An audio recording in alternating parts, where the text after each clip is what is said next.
Hey, my friends, and thanks for joining me today. Hope you're all doing great, and thank you for coming back today.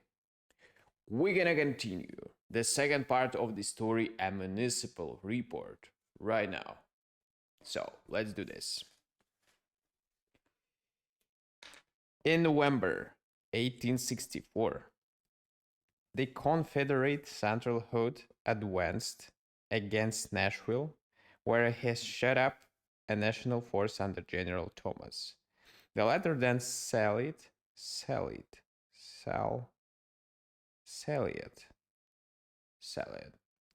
forth and defeated the Confederates in a terrible conflict.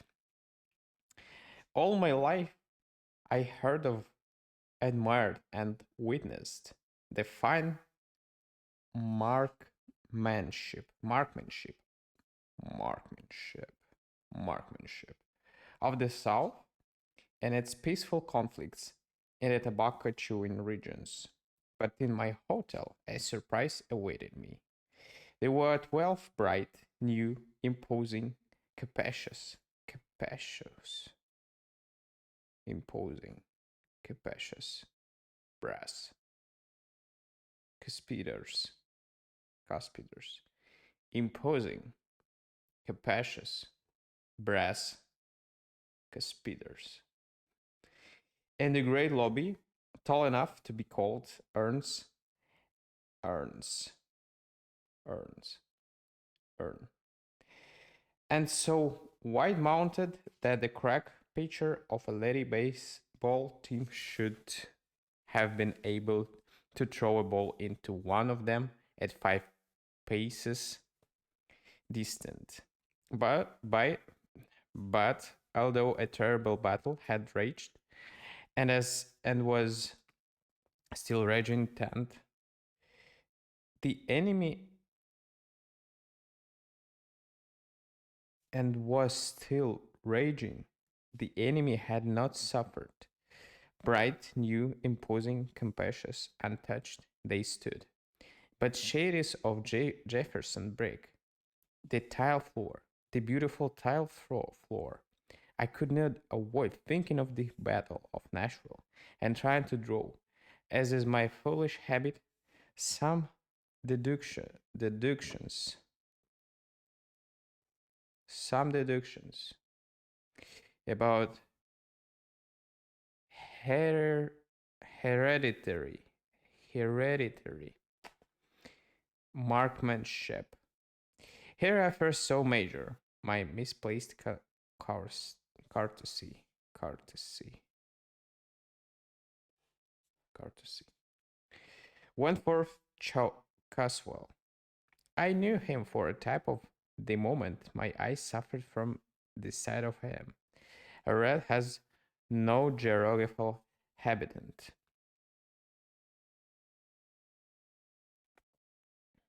My old friend A. Tennyson said, as he so well said almost everything. Prophet, curse me, the blabbing lip. Prophet, curse me the blabbing lip, and curse me the British vermin, the rat. Bubbling, blobbling, blobbing vermin. Let us regard the words British as interchangeable ad lib. A rat is a rat. This man was hunting about the hotel lobby like a starved dog that had forgotten where he had buried a bone. He had a face of great acreage, red, pulpy, and with a kind of sleepy massiveness like that of Buddha. He possessed one single virtue. He is very smoothly shaven. The mark of the beast is not indelible.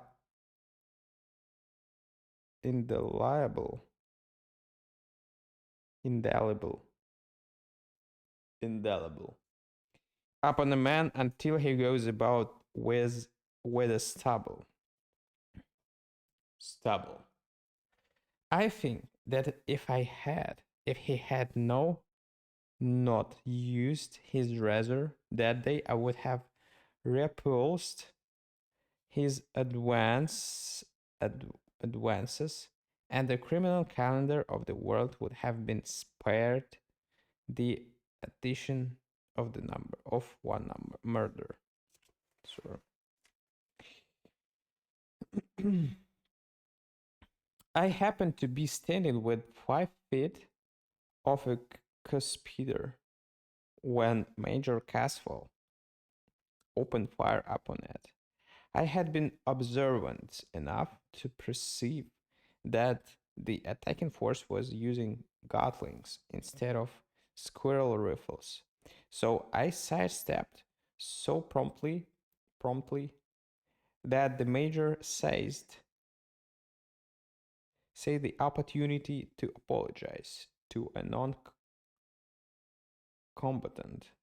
He had the blabbling lip.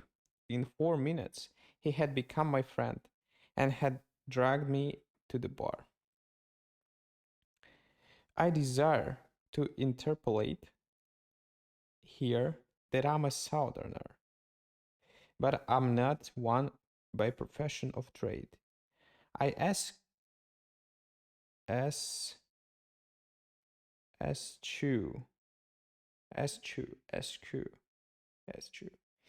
The string tie, the slosh hat, the Prince Albert, the number of bales, bales, bale, the number of bales of cotton destroyed by Sherman and plague chewing. When the orchestra plays Dixie, I do not cheer. I slide a little lower on the leather cornered seat and order another Worldsburger and wish that Longstreet had, but what's the use? Major Caswell benched the bar with his first and the first gun at the Fort Sumter re-echoed. Re-echoed. Re-echoed. When he fired the last one at Appomattox, I began to hope. But then he began on family trees, and demon star started demonstrated sorry oh demonstrated that Adam was only a third cousin of a collateral branch of the Caswell family. Genealogy disposed of, he hooked up to my distaste his private family matters. He spoke of his wife, traced her descent back to Eve, and profanely denied any possible rumor that she may have had relations into the land of Nod. By this time, I began to suspect that he was trying to obscure by noise the fact that he had ordered the drinks on the chance that I would be bewildered, bewildered, bewildered into playing for them. But when they were down, he crashed a silver dollar loudly upon the bar. Then, of course, another serving was obligatory. And when I had paid for that, I took leave of him brusquely,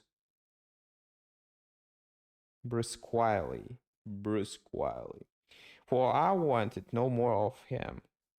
But before I had obtained my release, he had pri- prated, prated, prated, prated loudly of an income that his wife received and showed a handful of silver money. When I got my key at the desk, the clerk said me court, court, courteously, courteously, car, court, courteously.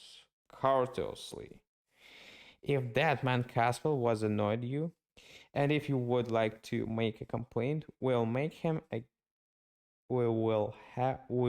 have him ejected. He is an he is a nuisance, a loafer, and without any known means of support, although he seems to have some money most the time. But we don't seem to be able to hit upon any means of throwing him out legally. Why no, said I, after some reflection. I don't see my way clear to making a complaint, but I would like to place myself on record as as asserting that I do not care for his company. Your town, I continued, seems to be quite one. What manner of entertainment, adventure, or excitement have you to offer to the stranger within your gates? Well, sir, said the clerk, there will be a show here next Thursday. It is. I look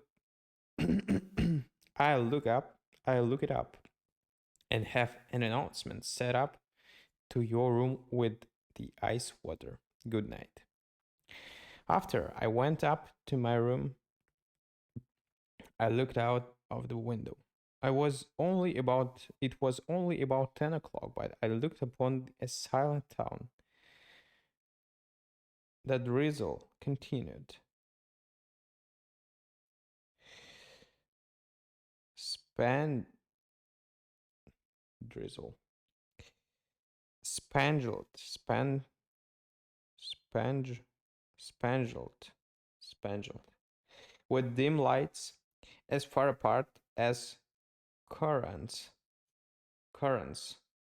In a cake sold at the ladies' exchange. A quiet place, I said to myself, as my first shoe struck the ceiling of the occupant of the room beneath mine. Nothing of the life here that gives color and variety to the cities in the east and west. Just a good, ordinary, humdrum business town. All right, guys, thank you for joining me today and see you tomorrow on the next part. Bye.